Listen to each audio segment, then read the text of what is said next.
சுரேந்திர மோடியின் கொள்ளுப்பெயர்னான சந்திர மோடி இன்று இனிய புத்தாண்டு நல்வாழ்த்துக்களை நேயர்களுக்கு தெரிவித்துள்ளார். பல ஆண்டுகளாக சர்ச்சைக்குரிய நெல்லை பெரியாறு அணையின் நீர் பிரச்சனையை மிக சுமூகமாக தீர்த்து வைக்கப்படும் என மத்திய அரசு நம்பிக்கை தெரிவித்துள்ளது. மக்கள் தொகையில் முதலிடம் பிடித்த சீனாவை முறியடித்தது நம் நாடு. அரசியல் தலைவர்கள் பட்டாசு வெடித்து ஆரவார கொண்டாட்டம். வரும் பிப்ரவரி 31ஆம் தேதியிலிருந்து 500 ரூபாய் 1000 ரூபாய் நோட்டுகள் செல்லாது என்றும் 5000, 10000, 50000 ரூபாய் நோட்டுகள் மட்டுமே செல்லுபடியாகும் என மத்திய அரசு தெரிவித்துள்ளது. பிரபல கிரிக்கெட் வீரர் டெண்டுல்கருடைய மகன் அர்ஜுன் டெண்டுல்கர் வெகு நாட்களாக தான் ஓய்வு பெறப் போவதாக தெரிவித்து இன்று தானாக முன்வந்து அதை தெரிவித்துள்ளார். ரசிகர்கள் அதிர்ச்சி. நடிகர் ரஜினிகாந்த் தன்னுடைய 100வது பிறந்த நாளில் தான் அரசியலுக்கு வரப்போவதாக பரபரப்பு தகவலை தெரிவித்துள்ளார். ரசிகர்கள் ஆரவாரம். மேலும் தனது 175வது திரைப்படமான ஏழை வீட்டுக்காரன் திரைப்படத்தில் ரஜினிக்கு ஜோடியாக பேபி சாரா இணைந்து நடிக்க உள்ளார். நடிகை பேபி சாரா தெய்வ திருமகன் திரைப்படத்தில் அறிமுகமான குழந்தை நட்சத்திரம் என்பது குறிப்பிடத்தக்கது. கடந்த 35 ஆண்டுகளுக்கு முன் காணாமல் போன மலேசிய விமானத்தை கேப்டன் விஜயகாந்த் அவர்கள் கண்டுபிடித்துள்ளார். இது குறித்து பத்திரிகையாளர்கள் சந்திப்பில் கேப்டன் விஜயகாந்த் கூறியதாவது, பல ஆண்டுகளாக காணாமல் போன விமானத்தை பல தலைவர்கள் தேடியும் கண்டுபிடிக்க முடியாமல் தான் கண்டுபிடித்ததாக பெருமிதம் கொண்டார்.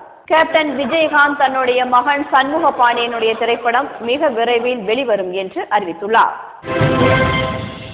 நாளுக்கு நாள் உயர்ந்து கொண்டு போன பாலின் விலை இப்பொழுது 800 ரூபாய் குறைக்கப்பட்டுள்ளது. தாய்மார்கள் மகிழ்ச்சி. கொல்கத்தா அருங்காட்சியகத்தில் 45 ஆண்டுகளுக்கு முன்பு கண்டுபிடிக்கப்பட்ட நோக்கியோ 1100 என்ற செல்போன் ஏலமிடப்பட்டது. ஏலத்தில் கலந்து கொண்ட பலரில் இந்தியர் ஒருவர் அதை ஏலத்தில் எடுத்தார்.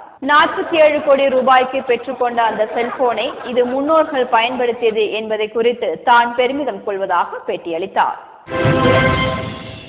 எந்த சூழலிலும் விஸ்வரூபம் 2 நிச்சயம் வெளியாகும் என்று கமலஹாசனின் மகளும் நடிகையுமான ஸ்ருதிஹாசன் மகன் திருமண விழாவில் விஸ்வரூபம் 2 நிச்சயம் வெளியாகும் என்று அவர் நம்பிக்கை தெரிவித்தார். நாகை மாவட்ட மீனவர்கள் 11 பேரை சிங்கள படையினர் சிறைப்பிடித்துள்ளனர். சீமான், வைகோ போராட்டம் நடத்த உள்ளனர். டாஸ்மாக் கடையில் விற்கப்படும் குவார்ட்டர் ரூபாய் 600 அதிகரித்தும் பீர் ரூபாய் 400 அதிகரித்தும் காணப்படுகிறது. குடிமகன்கள் பெரும் அதிர்ச்சி. மாணவ மாணவிகளுக்கான இலவச கார் வழங்கும் திட்டம் வரும் 17ஆம் தேதி தொடங்கப்படும் என தெரிவிக்கப்பட்டுள்ளது. இந்த திட்டத்தை கேட்டு மாணவ மாணவிகளும் பெற்றோர்களும் பெரும் உற்சாகத்தில் உள்ளனர். ரூபாய் 1200க்கு விற்கப்படும் 20 லிட்டர் தண்ணீர் கேன் 500 ரூபாய் அதிகரித்து 1700 ரூபாய்க்கு விற்கப்படும் என தகவல் தெரிவிக்கப்பட்டுள்ளது. நடந்து முடிந்த சட்டமன்ற தேர்தலில் புதிய அமைச்சராக வருத்தப்படாத வாலிபர் சங்க தலைவரும் சிலுக்குவார்பட்டி சிவகார்த்திகேயன் தேர்வு செய்யப்பட்டார். தலைவர்கள் பாராட்டு. தஞ்சாவூர் மாவட்டத்தில் நீண்ட வருடங்களாக விவசாயம் செய்து கொண்டிருந்த ஒரு குடும்பம் கண்டுபிடிப்பு.